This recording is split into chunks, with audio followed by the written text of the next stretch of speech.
देशभरामध्ये लोकसभा निवडणुकीची रणधुमाळी सुरू आहे। एनडीए आघाडी आणि इंडिया आघाडीमध्ये जोरदार लढत सुरू आहे। आज देशातील दुसऱ्या टप्प्यातील मतदान देखील पार पडत आहे। मात्र ठाण्यामध्ये धक्कादायक बाब समोर आली आहे। याचे फोटो राष्ट्रवादी शरद पवार गटाचे नेते जितेंद्र आव्हाड यांनी शेअर केलेत। यावरून त्यांनी राज्य सरकारवर निशाणा देखील साधलाय। लोकसभा निवडणूक ईव्हीएम मशीनवरच घेण्यात येणार आहेत। याबाबत सुप्रीम कोर्टाने देखील निकाल दिलाय। निवडणुकीमध्ये अत्यंत महत्त्वाची भूमिका बजावत असलेल्या ईव्हीएम मशीन ठाण्यामध्ये भंगारामध्ये पडल्या आहेत। याचे फोटो सोशल मीडियावर तुफान व्हायरल होत आहेत। जितेंद्र आव्हाड यांनी आपल्या ऑफिशियल अकाउंटवर हे फोटो देखील शेअर केलेत। ठाण्यामध्ये भंगारात जमा झालेले ईव्हीएम मशीन वापरलं जात असल्याचा गंभीर आरोप राष्ट्रवादी काँग्रेस शरद पवार पक्षाचे नेते जितेंद्र आव्हाड यांनी केला आहे। जितेंद्र आव्हाड यांच्या आरोपानं एकच खळबळ उडाली आहे। जितेंद्र आव्हाड यांनी आपल्या अधिकृत एक्स अकाउंटवरून ठाण्याच्या दादोजी कोंडदेव स्टेडियममध्ये भंगारामध्ये जमा झालेल्या ईव्हीएम मशीन्स आणि हजारो मतदान कार्ड सापडल्याचे व्हिडिओ पोस्ट केले आहेत। 2014 सालापासून या वस्तू दादोजी कोंडदेव स्टेडियमच्या स्टोअर रूममध्ये पडून असल्याचा दावाही त्यांनी केलाय। ठाणे महानगरपालिकेच्या कारभारावर प्रश्नचिन्ह उपस्थित करत त्यांनी सडकून टीका केली आहे। हा व्हिडिओ पोस्ट करत त्यांनी कॅप्शनमध्ये लिहिलंय की लोकशाहीचा खून का करताय, ठाण्यात काय चाललंय बघा। जितेंद्र आव्हाड यांनी या पोस्टनंतर प्रतिक्रिया देत अनेक प्रश्नही उपस्थित केले।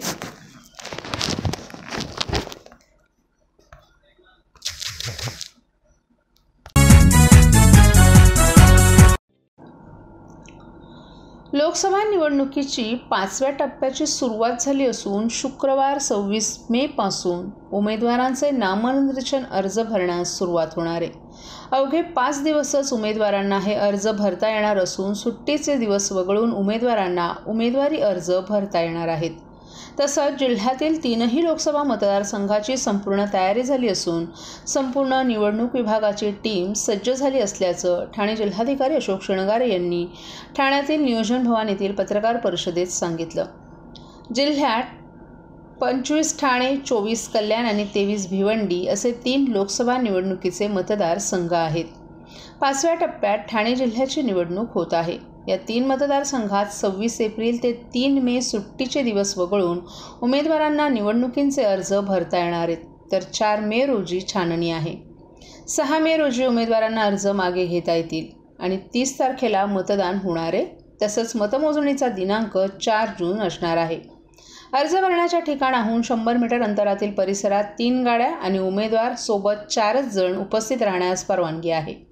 20 मे रोजी सोमवार असल्यानं तसंच मतदानाचा दिवस असल्यानं त्या दिवशी शासनानं सुट्टी जाहीर केली आहे। परंतु शनिवार, रविवार आणि सोमवार सलग 3 दिवस सुट्ट्या असल्यानं मतदारांनी आपला मतदानाचा हक्क बजावण्याकरिता सोमवारी 20 मे रोजी अवश्य मतदान करावं असं जिल्हाधिकारी अशोक शृंगारे यांनी सांगितलं। 23 भिवंडी, 24 कल्याण आणि 25 ठाणे या 3ही लोकसभा मतदारसंघामध्ये उद्या दिनांक 26 एप्रिलपासून नामनिर्देशन पत्र स्वीकारले जाणार आहे। ते 3 मे पर्यंत स्वीकारले जाणार आहेत। त्याचा सविस्तर कार्यक्रम आपल्यामार्फत प्रसारित करण्यात आलेला आहे। भारत निवडणूक आयोगाने तो प्रसारित केलेला आहे। नामनिर्देशन पत्र सादर करायचा अंतिम दिनांक 3 मे आहे। छाननी 4 मेला होणार आहे। 6 मे पर्यंत ते विड्रॉल केलं जाणार आहे आणि 20 मे हा मतदानाचा दिवस असणार आहे। या मतदानासाठी जिल्हा प्रशासन पूर्णतः सज्ज असून जिल्हा प्रशासनाच्या मार्फत आवश्यक असलेली मतदान केंद्र, मतदानासाठी आवश्यक असलेलं मनुष्यबळ, मतदानासाठीची मतदान यंत्र, मतदान याद्या ह्या सर्वांची पूर्णपणानं चोख व्यवस्था करण्यात आलेली आहे। साधारणपणे आपल्या जिल्ह्यामध्ये 6592 इतकी मतदान केंद्र आहेत। या सगळे मतदान केंद्राची तपासणी करण्यात आलेली आहे। या सगळ्या मतदान केंद्रावर ॲश्युअर्ड मिनिमम फॅसिलिटीजची उपलब्धता करून देण्यात येत आहे। या मतदान केंद्रासाठी आवश्यक असलेला मनुष्यबळ 31,000 च्या आसपास 31,000 आहे।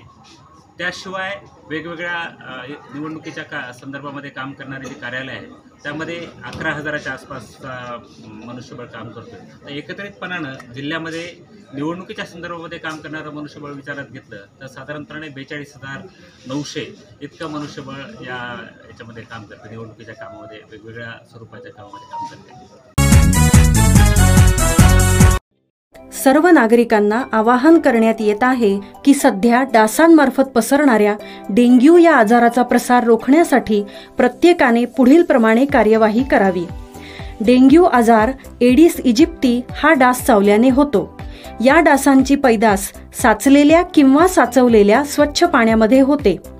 8 दिवसांपेक्षा जास्त दिवस पाणी उघडे व साचून राहिल्यास त्यात डास अंडी घालतात. अंड्यांच्या अळ्या तयार होऊन पुढे डास तयार होतात. यासाठी आपल्या घरातील पाणी साठे उदाहरणार्थ बॅरल्स, पिंपे, टाक्या, हौद, रांजणे इत्यादी दर आठवड्याला रिकामे करून घासून पुसून कोरडे करून पुन्हा भरावे. 1 दिवस कोरडा दिवस म्हणून पाळावा. पाणी साठ्यांना घट्ट झाकणे बसवावीत किंवा जुनी साडी, चादर, धोतर यांनी बांधून झाकून ठेवावीत, म्हणजे डास त्यात जाऊन अंडी घालणार नाहीत. घराच्या गच्चीवर, आजूबाजूला, अंगणात कोठेही पाणी साचू देऊ नये. भंगार सामान उघड्यावर टाकू नये. उदाहरणार्थ टायर्स, प्लास्टिक सामान, कुंड्या, टाकाऊ वस्तू इत्यादी. अशा सामानात पावसाचे पाणी साठून त्यात डेंग्यूच्या डासांची पैदास होते. घरातील कूलर्स, फ्रीजच्या पाठीमागील ट्रे हे देखील वेळोवेळी कोरडे करावेत. लक्षात ठेवा, नुसत्या फवारणीने डास घनता कमी होत नाही, तर त्यासाठी डास पैदास ठिकाणे नष्ट करणे ही आपल्या सर्वांची जबाबदारी आहे. कोणताही ताप अंगावर न काढता जवळच्या शासकीय रुग्णालयात मोफत औषधोपचार घ्या. अशा प्रकारे नागरिकांनी सहकार्य केल्यास डेंग्यूचा प्रसार रोखणे सहज शक्य आहे.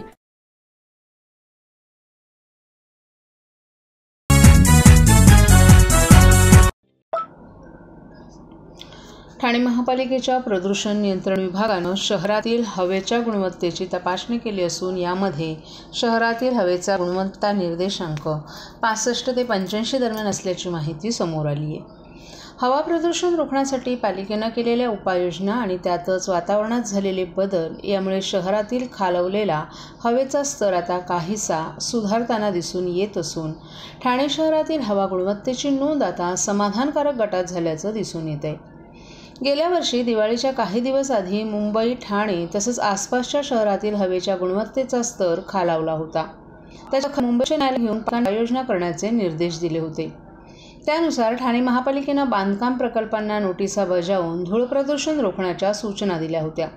त्याचं उल्लंघन करणाऱ्यांवर दंडात्मक कारवाई सुरू केली होती. शहरात सार्वजनिक ठिकाणी कचरा जाळून त्याद्वारे प्रदूषण करणाऱ्यांवर दंडात्मक कारवाई करण्यात येत आहे. त्याचबरोबर शहरातील रस्ते पाण्याने धुण्यात येत होते. याशिवाय सर्वकष स्वच्छता मोहीम शहरात राबवण्यात येत होती. यामध्ये रस्ते आणि गल्लीबोळात साफसफाई केली जात आहे. त्याचा सकारात्मक परिणाम काही दिवसांपूर्वी दिसून आले होते. शहरातील हवा गुणवत्ता निर्देशांक 130 पर्यंत आले होते.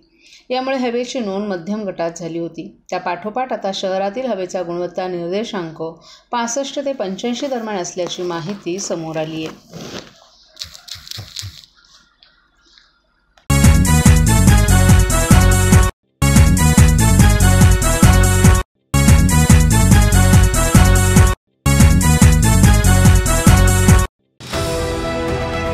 TJSB सौर शक्ती कर्ज. Go green. करा वीज बिलावर बचत. आकर्षक व्याजदर, 84 महिने परतफेड कालावधी, 80% लोन. व्यावसायिक आणि उद्योजकांकरता सुद्धा. अधिक माहितीसाठी तुमच्या जवळच्या शाखेला भेट द्या किंवा संपर्क साधा. 1800-223-466 आणि 1800-266-3466.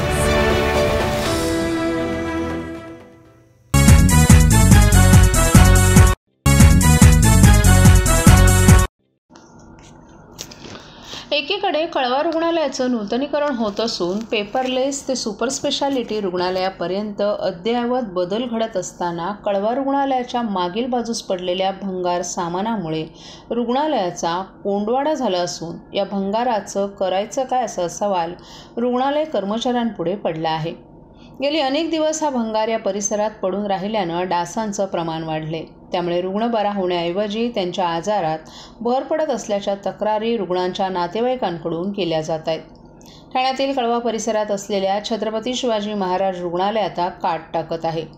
नवीन अत्याधुनिक वैद्यकीय उपकरणं, रुग्णांच्या रांगा कमी करण्यासाठी पेपरलेस यंत्रणा, ICU बेड्स, वॉर्ड्सची स्वच्छता, रुग्ण आणि नातेवाईकांसाठी वाचनालय अशा नवनवीन सुविधांनी अद्ययावत होत असलेल्या रुग्णालयाच्या मागील बाजूस मात्र भंगार सामानांचा कोंडवाडा तयार झालाय.